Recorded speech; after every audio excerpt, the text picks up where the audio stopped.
اللہ رب العزت نے بتا دیا کہ سیدھے راستے پر جو چلنے والے ہیں ان پر میرا انعام ہے، وہ میرے انعام یافتہ بندے ہیں، اور کن پر اللہ نے انعام کیا تو اللہ نے اس کا بھی جواب دیا، نبی، صدیقین، شہداء اور صالحین، چار گروہ ہیں جن کو بتا ہے۔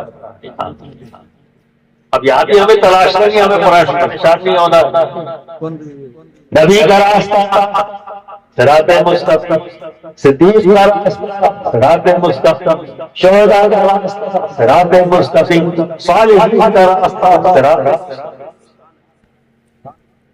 اور صراط مستقیم صالحین کون ہے؟ یہ گروہ کے لوگ جنہیں آپ عام زبان میں اولیاء اللہ کہتے ہیں، ولی۔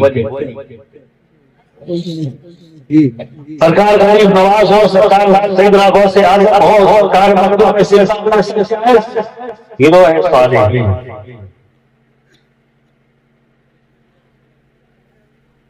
یہی صراط مستقیم کی نام یا کیا پڑھنے گارنٹی ہے کہ یہ صراط مستقیم۔ اب آپ دیکھیے کچھ لوگ بہکے نہیں بہکے، ذرا غور کرنا آپ کو پتہ لگ جائے گا۔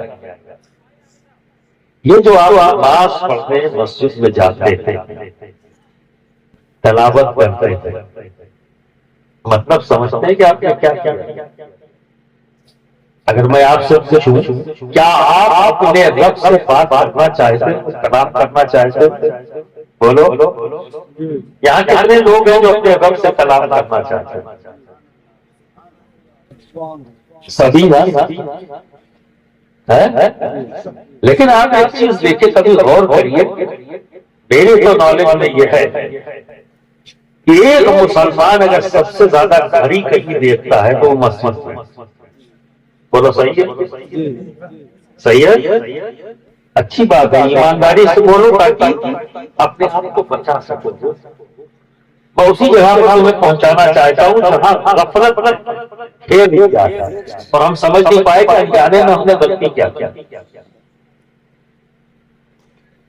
اور خاص طور پر وہ سب سے زیادہ گھڑی دیکھتے ہیں جو جمعہ آتے ہیں، ہفتے والے۔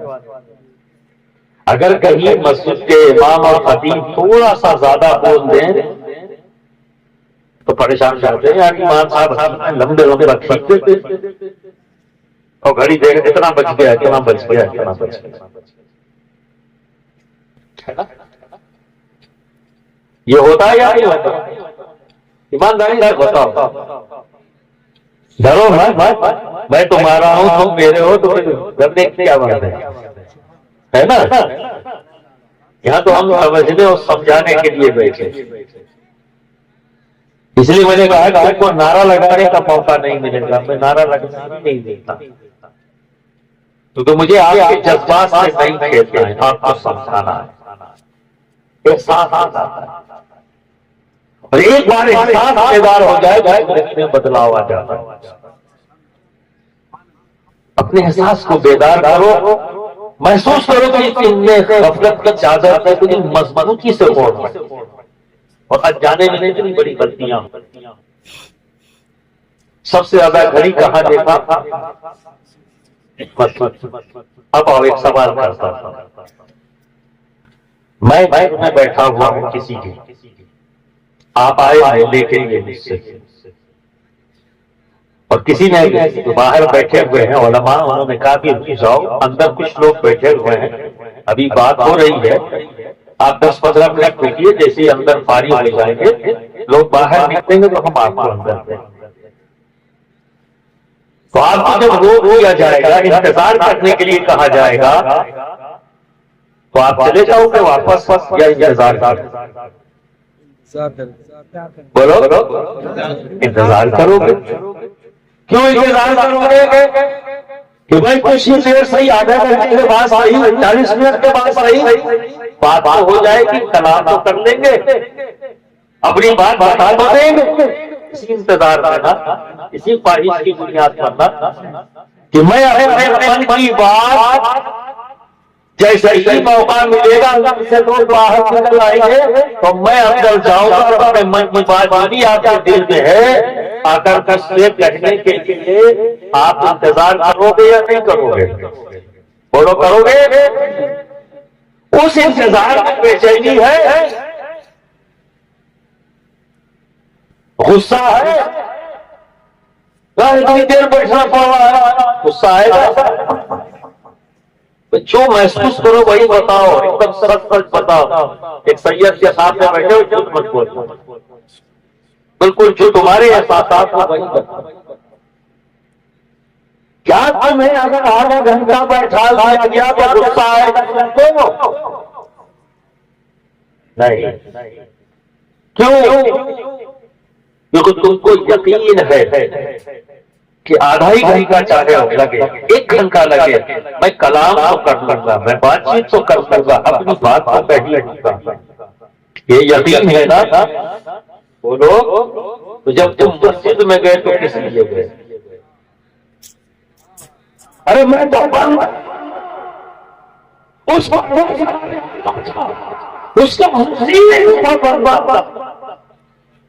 تو پڑھنے چلیے تم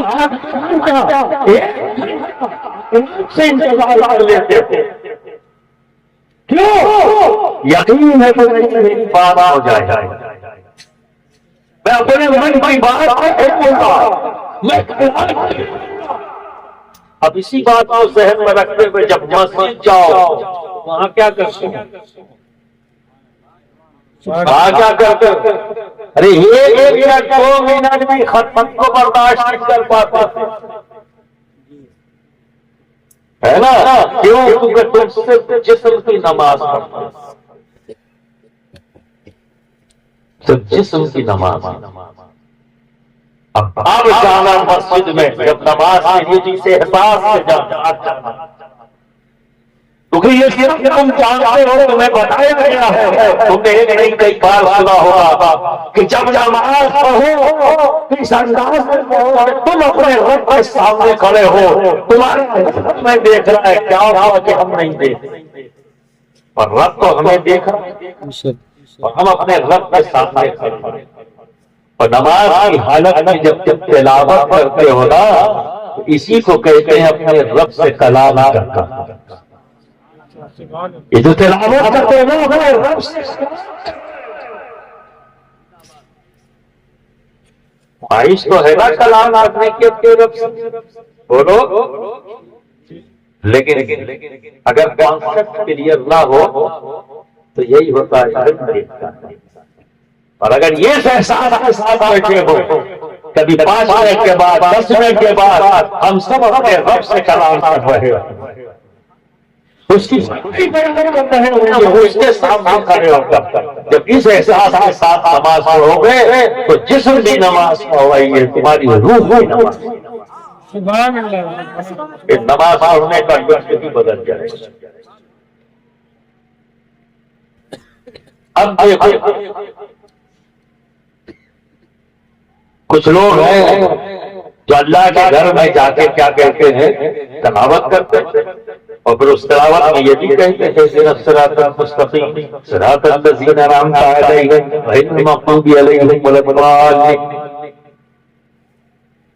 ٹھیک ہے، مطلب سن لو، اے اللہ میں سیدھے راستے پر چلا، ان کے راستے پر جس پر تیرا انعام ہے، اور اس راستے سے ان لوگوں سے بچا جن پر تیرا غضب ہے، جو تجھ سے دور ہے ان سے بچا لے، جو تجھ سے قریب ہے انہی کے ساتھ چلا۔ ٹھیک ہے، تو چلانے کی کس کے ساتھ؟ نبی کے ساتھ، صدیقین کے ساتھ، شہداء کے ساتھ، صالحین کے ساتھ۔ تو اللہ کے گھر میں اللہ کے سامنے کھڑے ہو کے کیا کہا؟ اے اللہ مجھے غوث اعظم کے ساتھ چلا، اے اللہ مجھے غریب نواز کے ساتھ چلا، اے اللہ مجھے مخدوم سگنا کے ساتھ چلا، اے اللہ مجھے شمشیر غوث اعظم کے ساتھ چلا، اے اللہ مجھے سلطان قیام کے ساتھ چلا، اے اللہ مجھے شیخ اعظم کے ساتھ چلا۔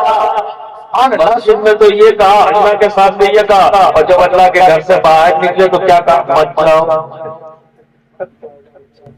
کہا مت جاؤ، آگے بھی لکھا ہے کہ نہیں دیتا ہے؟ بولو مت جاؤ۔ ہمیں عجیب بات ہے، اللہ کے سامنے کہا چلا، اور مسجد سے باہر نکلے تو بندے سے پڑھ گیا. اب بتاؤ ایسے لوگوں پر کیا اعتماد کرتے کہ جو اللہ سے کچھ کہتا ہے بندے سے کچھ کہتا ہے. تو جو اللہ سے کچھ کہے بندے سے کچھ کہے ایسا آدمی ایماندار ہو سکتا ہے؟ فیصلہ کرو نہیں سکتے. آیا اس پر اعتماد جا سکتا ہے؟ تو جب اس پر اعتماد نہیں ہے تو دین کیسے